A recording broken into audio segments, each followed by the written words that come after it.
Walking the halls at SEMA, we came to the Detroit Speed booth where I picked up a couple brochures showing how the crew at Detroit Speed built Dale Jr. 2 cars in 12 steps. Let's ask Kyle Tucker about that. So Kyle, we picked up these brochures here that show how you guys built 2 cars for Dale Jr. in just 12 steps.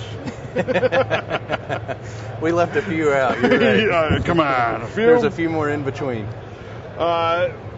One of the things I wanted to ask you about is you've branched off into GM A-body parts. I'm assuming these are them. It is. Tell me about the need, first of all.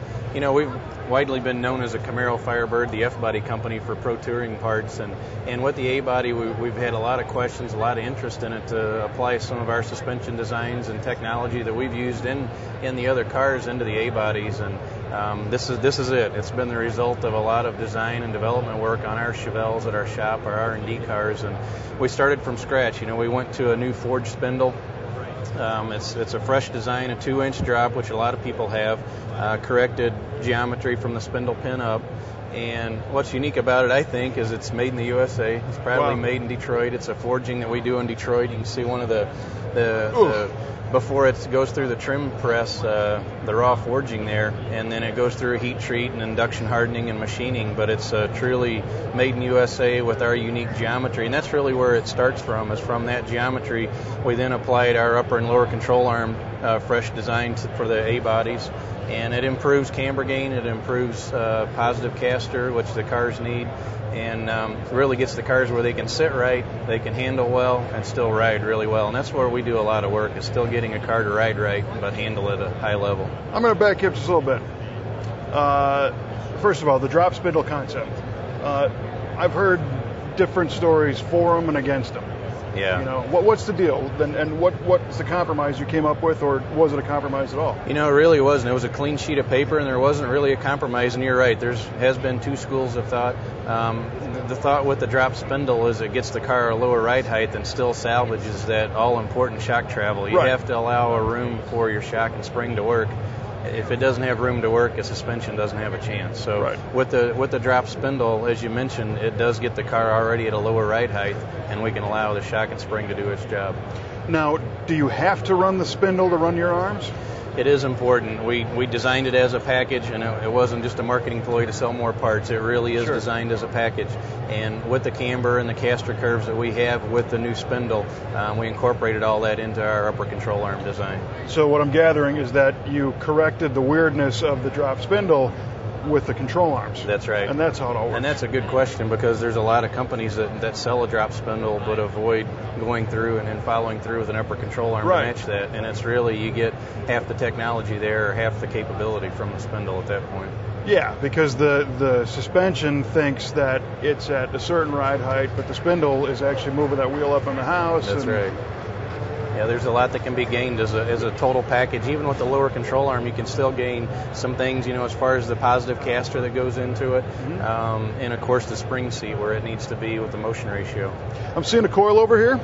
Yeah. Tell me about that. Yeah, we actually offer the lower control arm with a stamped stock spring pocket, a duplication of the stock spring pocket, so people can use a stock spring. But we also have a coilover option that you see here, and it's a tapered spring that we have designed and have made for us, again, in the USA, and it goes into the stock spring pocket up in the Chevelle chassis, so it's a true bolt-in coilover conversion.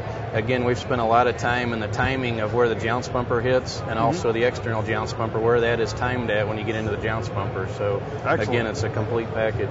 And this is trick, a spline sway bar setup? Yeah, you know, we've used that on our subframe that we've talked about before, and the spline sway bar is just a really efficient sway bar. It's very accurate, very easy to adjust. You can buy different spline bars, fairly inexpensive, and put in a different roll rate then and tune anytime. Now, are these available from you? A different, variety of different spline? They are. You can buy through us. Speedway Engineering in California has those. It's actually our source, and we're proud to be associated with them, and you can buy those through Speedway as well. I think those are like $100. I mean, they're cheap. It really is cheap. You can change it without doing anything to the car, pull the tire and wheel off, and you can change the spline sway bar anytime. Killer. Seeing Delran bushings? It is, yeah. We a lot of lessons learned from our control arms that we've made and manufactured years now. We do all of our bushings in-house, to the aluminum bushing that's hard-coated with grease grooves in it, to the Delrin bushing, stainless hardware, stainless cross shafts with adjuster slugs. Everything is in there like we've done before. Man, nice stuff.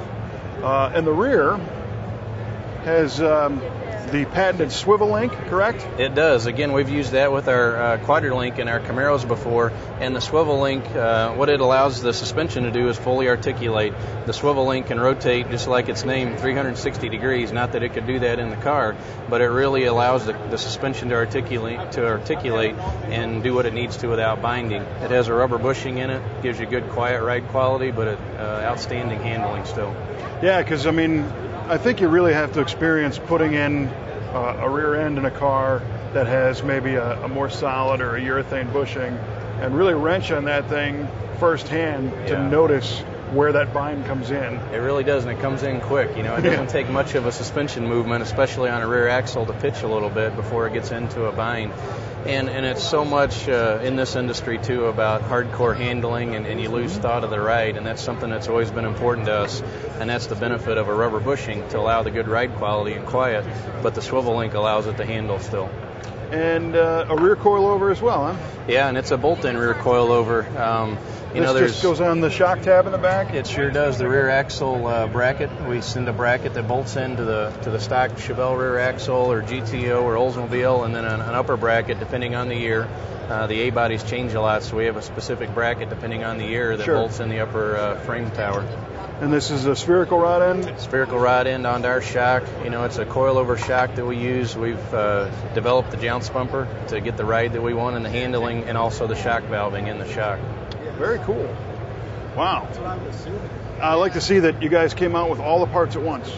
Yeah, again, it's a complete package, from the chassis brace that helps stiffen up the frame, to the swivel links, to the coilover kit. We do have coil spring options in the back, but we like to engineer a complete package so that we don't like to sell parts and pieces, because we want you to enjoy the full benefit of what we think we've come up with. And one last question. Do they come in other colors than purple? They sure do. This will come in your regular forging steel, 4140 steel color. Ready to paint. Huh? We do have the swivel links that come in a satin epoxy, ready to paint over. Chassis braces are powder-coated gloss black. Cool. Yeah. So I guess if somebody is building a Chevelle and they get this whole kit, there's only 11 steps left. That's right. We've handled one big step here. Thanks, man. You cool bet. stuff. Thank you. Yep.